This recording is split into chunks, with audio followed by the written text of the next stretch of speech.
couple months ago, a new high-speed C41 color negative film was announced by Flic Film and seemingly brought to the market out of nowhere. While it's not entirely known for surely what it is, I and many others are guessing it is an 800 speed Kodak film from their disposable cameras. With that being said, I've been impressed so far with not only the results I've gotten, but also the results from many people online. Flic sent me a couple rolls, which I was able to test out quick in Milwaukee with my buddy John before I moved out to Colorado. Because it was still spring, aka winter still in Milwaukee, we headed to the domes to test it out in some warmer weather and see what kind of colors we could get in a more vibrant setting.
Overall, I've been quite impressed with these results.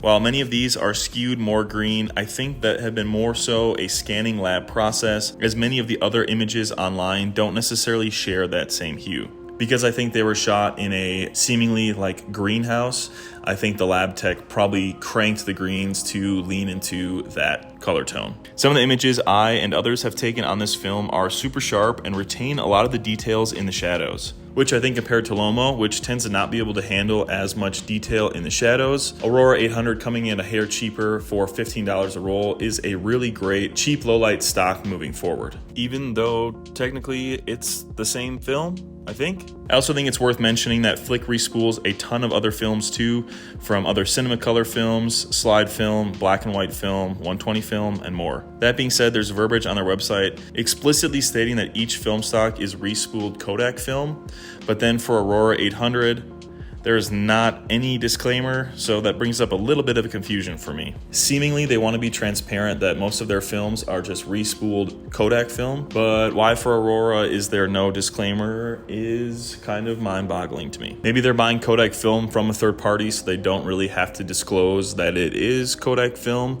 or it's coming from seemingly somewhere else. I'm not really sure, and if you guys have more info, definitely let me know down in the comments, as I'm sure myself and many other people would be elated to know. So, what is this film in my opinion? I've scoured the internet and there isn't really any conclusive evidence as of now.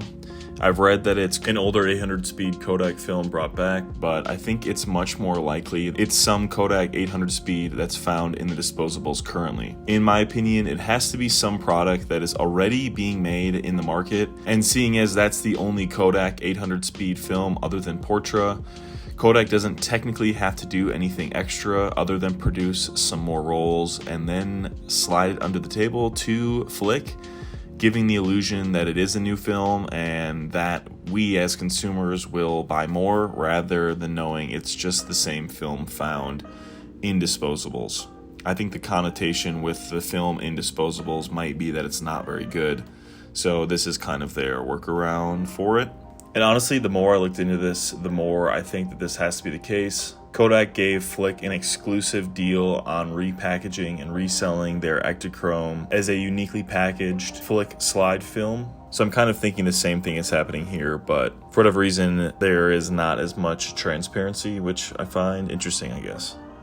To me, for the price it's at and having another film stock at 800 speed on the market, even if it is considered more flat or boring, it's certainly a welcome sight for me and I think many others.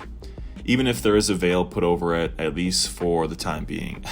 Regardless, compared to Portra and Lomo, which come in at around $20 a roll, Cinestill 800T, which is currently $16.50 a roll, and then Ultra 800 and Superior 800, which is only in disposables for around $17 a roll, this Aurora 800 for $15 a pop is looking pretty scrumptious. For what it's worth, if you wanted to see a real in-depth comparison between Portra, Lomo, and Aurora 800, definitely check out Brooklyn Film Camera's video where they go way more in-depth on said topics. Additionally, they were able to tour the actual factory, which is where a ton of the footage from the video is from. So definitely thank the guys over at Brooklyn Film Camera for that. Definitely make sure to check them out and I'll link them up here. It's so cool to see Dave, the president, who actually sent me the film, to be so caring and dedicated to this passion of ours in their video. For the price, Flic is creating a serious contender for high-speed color film, which is so needed with the current climate of film.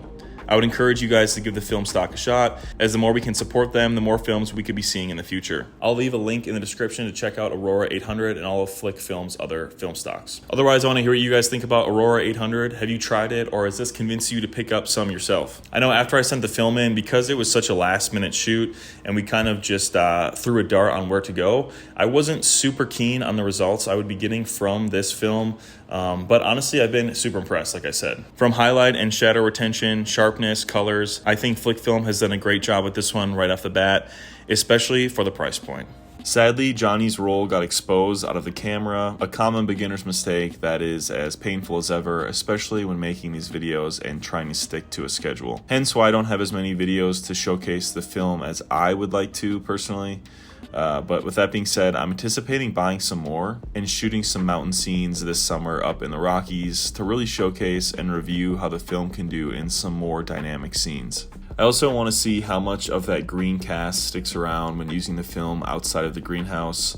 I think somewhere in like Moab or in Utah, where it's not as green, would be a really interesting place to shoot it. I have a feeling that the lab tech threw the filter that they used on the greenhouse photos on everything and then pre-baked pretty much too much color saturation, especially in those greens, in the photos to be able to edit out, if that makes sense. So some of the photos were honestly saturated beyond belief. Alright, that's going to wrap it up for this one, guys. Let me know down in the comments what you think of Aurora 800, as I think you guys always have very grounded and realistic opinions on some of the newer film stuff that is coming out. Otherwise, make sure you guys like and subscribe to stay in tune with me going forward, and stay tuned for more stuff coming very soon.